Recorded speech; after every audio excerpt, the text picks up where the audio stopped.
The year is 2015, the third installment of your favorite franchise was released, Five Nights at Freddy's 3, the so-called last game of a trilogy of games that will be able to answer the questions pondered in the last two games. Months after the release of the game, you start to feel a bit of the Fazbear drought, there's nothing new coming out. So one day, in a mood to play games with some furry action, you go into Game Jolt and you see a new fan game, Five Nights at Candy's. Hi, I'm Kurb, and welcome back to my channel once again, and this time, if you realize this isn't a VTuber video, That's right, I finally ran out of ideas. Jokes aside, I always wanted to do a video about a game's lore in a way similar to FNAF, but not FNAF, since I feel like if I put my thoughts on the game's story right now, I would be destroyed to hell and back by Twitter warriors. But hey, I thought, how about I talk about the lore of a fan game? That's why today I will try to explain the story of Five Nights at Candy's as best as I can. Five Nights at Candy's, or FNAC for short, was created by Emil Macau in 2015, creating a name for themselves in the community shortly after the release of the original game. Its charming looking characters were what drove many people to play it, but due to its success it was bound for it to get a sequel that expanded the lore even more, with lastly a third entry that would tie all of the loose ends. So that's the story I'm trying to retell today. Take in mind that it's been a while since I've played this franchise as a whole, so if I miss some information I am really sorry. So sit back, relax, and enjoy some good old animatronic endeavors, starting with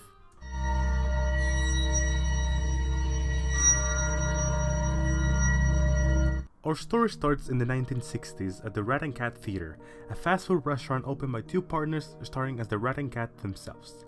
Due to its massive success, they hired a ventriloquist and created Vinnie the Puppet. Enter Mary Schmidt, a little girl who came to the theater the whole week with her father while her brother was at camp. She didn't mind going to the location, it was fun, even. All the kids went out and played with the Rat and Cat mascots. She played hide and seek with them, and normally they would find her, but at the end of the week, the day with the big reveal for the theater, the rat mascot, looking kinda intoxicated, told all of the kids to play hide and seek together. Mary joined in, and while she was looking for the right spot, she hid in the staff room. That same day, an incident took place inside the restaurant. The Rat and Cat mascots were found dead by the puppeteer. When the authorities were called, everyone evacuated out of the building except one, Mary. When she got out, her father, warningly running to her, noticed a shift in Mary's personality. Ever since that day, she was never going to be the same. 1 year later, in an attempt to rebrand, deals with the animatronic building company Robotics Corporation were made and the mascots were turned into animatronics so these incidents wouldn't happen again. But this didn't last, as November 19th, 1962 hit, the day of the grand reopening. Mary's brother got too close to the rat animatronic and it would notice him and was quickly but surely attacked by the rat, and having Mary witness it added more fuel to the fire of her trauma.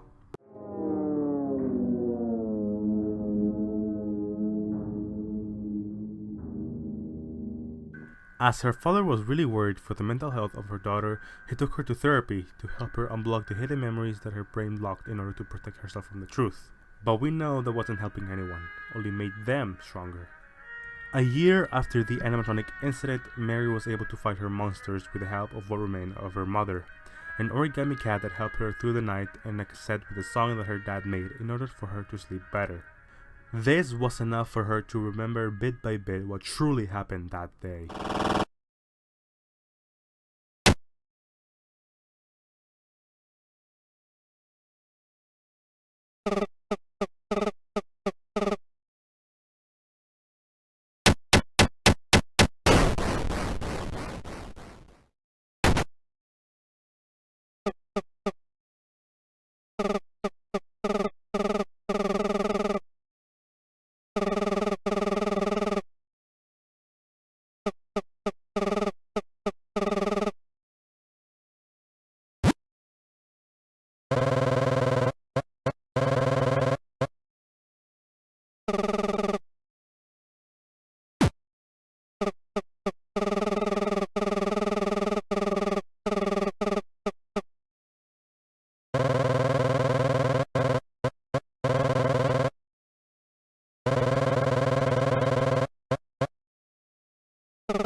The therapist, with all this information, reassured Mary that it wasn't her fault the rat cat mascots died.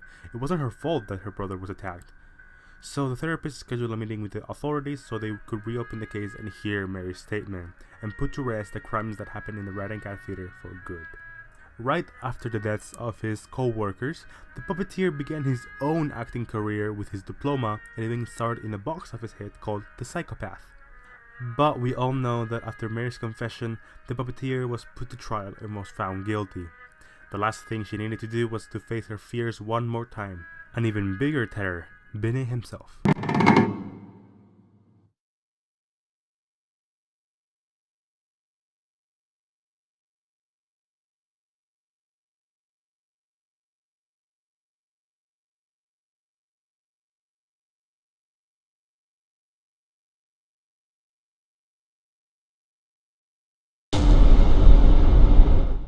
Half a year after Mary began therapy, it looks like she began to feel better, happier, and more energetic, having her last appointed session be June 21st, 1963. Maybe it was time for her to finally leave these demons behind and look forward to a bright future. But hey, we're not done yet.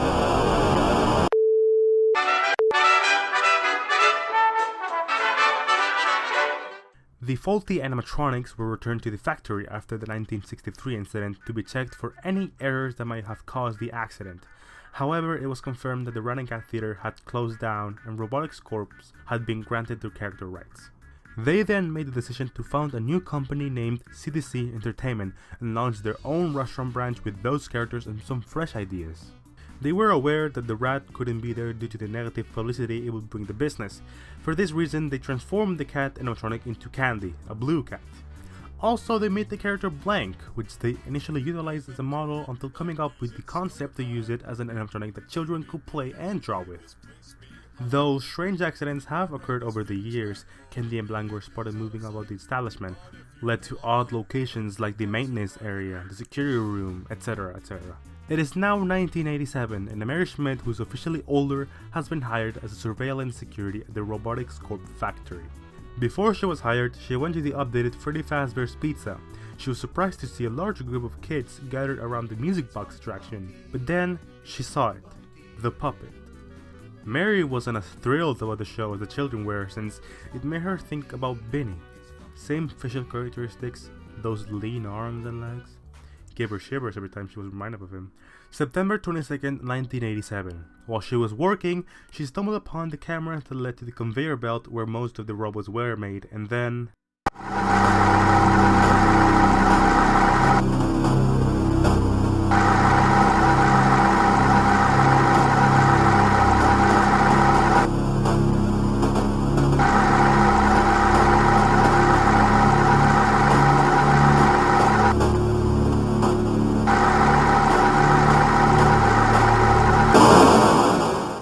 As she dug through the old recordings, she discovered one from 1964 where Candy and Blank can be seen. She initially believed she was hallucinating, but that wasn't the last time she'll see them again. It was reported that two twin children were brutally murdered the following day after sneaking into the factory. No one knows who did it, even though it appears that they snuck into a conveyor belt and were killed by the machinery. The police took control of the crime site and started an investigation into their deaths the following day, but at that time CTC were planning on adding new animatronics to the show, so this could interfere with the creation, so they used the remaining parts of the murder and used them on the new cat animatronics. When the authorities had to clean up everything, they were spotted standing on the conveyor belt the following night, and Vinny was later seen pointing at the animatronics as they unexpectedly sprang to life, as though the animatronic parts were possessed by the ghost of the dead twins as they passed away. Next month would come around and Cat once again is guided by a sinister ghost that has an air of Candy itself. This time it directed him to a young child who was presumably lost in the security room. The boy eagerly went back to his father who was waiting for him. But his program interpreted the scenario incorrectly as Candy returned to see the kid. He injured the adult in an attempt to protect the child after seeing the father reprimand his son. The old Candy was decommissioned as a result of the accident, and the new Candy and its sister Cindy took over as the show's new faces. November 23rd, 1987. Due to recent tragedies happening in the new and improved Freddy Fazbear's Pizza, the stage was set for another contender in the entertainment industry. This led to Candy's Burgers and Fries to rise in popularity shortly after. Currently departing Robotic Corps to conduct additional research on the animatronics, Mary Schmidt fills in for the nighttime security guard at Candy's Burgers and Fries and starts to notice odd behavior from the animatronics. Candy, Cindy, Chester, Penguin, and Blank start to make their way through the restaurant and into her office, and even on the fourth night of her job, the old Candy model was seen moving as well. Having survived the 5 nights, she's paid for her work, but that doesn't satisfy her as she returns another night, and there it was. The rat was back, and Mary wasn't afraid to fight him. She was baffled by the issue as a whole though. Why were these animatronics acting so bloodthirsty on their own? She came back one last night to answer her questions, and as 6 AM rolled around, she started tampering with the animatronics to figure out what was the reasonable explanation for all of this. But her manager caught her in the act and fired her. The deaths of the first 2 performers can be cited as the cause of the animatronics' abrupt hostility. The actors' sorrow, resentment, and hatred were transferred to the outfits that subsequently became the animatronics since they were created from the same costumes that the actors wore when they died. And also, since Mary tampered with the animatronics, they were scheduled to get second versions of their model with improvements. 1989 came around, having been 2 full years since Mary first appeared in the restaurant. In the second maintenance room where the rat was, the current Chester was found to have been disassembled. Later that same year, the old Candy model was demolished in order to update the new models of Candy and Cindy. Mary went on during those years knowing she wouldn't have to see those damn robots ever again.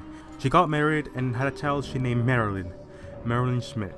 The new Candy and Cindy debuted on stage, but Chester was nowhere to be seen. During the night, they started to move on their own again. Blank searched through the restaurant for drawings the kids made. Cindy was found searching for her brother's tie. Last but not least, in 1993, during the investigation of a case involving a dead security guard who had been killed by a rat, Candy went to the office and discovered the body. When Candy later returned and noticed that the rat's storage door had been left open, the police watching the security cameras assumed Candy was responsible and had him tased and decommissioned.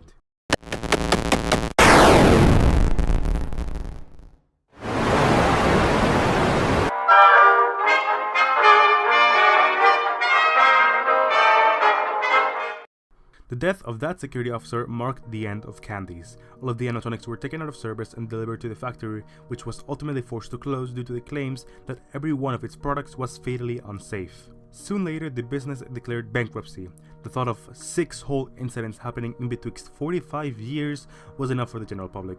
August of 2007, a 17-year-old Marilyn had made a bed with her friends and the loser had to stay 5 nights in the abandoned factory, and some dumb idiot lost the bet. She was now forced to stay 5 nights there. How her mother let her stay from 12 to 6 AM in an abandoned place where she probably knew the animatronics were still there and probably active is beyond me. But hey, it was 2007. Who knows what happened that year? Having survived the 5 nights, it seemed that the factory was set to be demolished a week after. Due to this and her daughter spending nights in the factory, Mary joined in one last time to fight off the animatronics, only to be met by what caused her severe trauma 45 years ago: rat and cat. Having survived the night, she takes some faulty wiring to set the place ablaze and end for good Candy's legacy.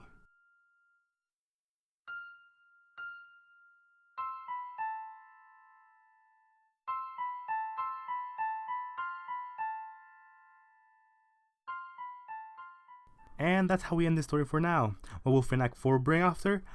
I don't know. But we can at least tell that it will be after FNAC 2 because there's no way in God Emil can add another game in between, right? Right? Emil, I'm right, right? Emil, why are you doing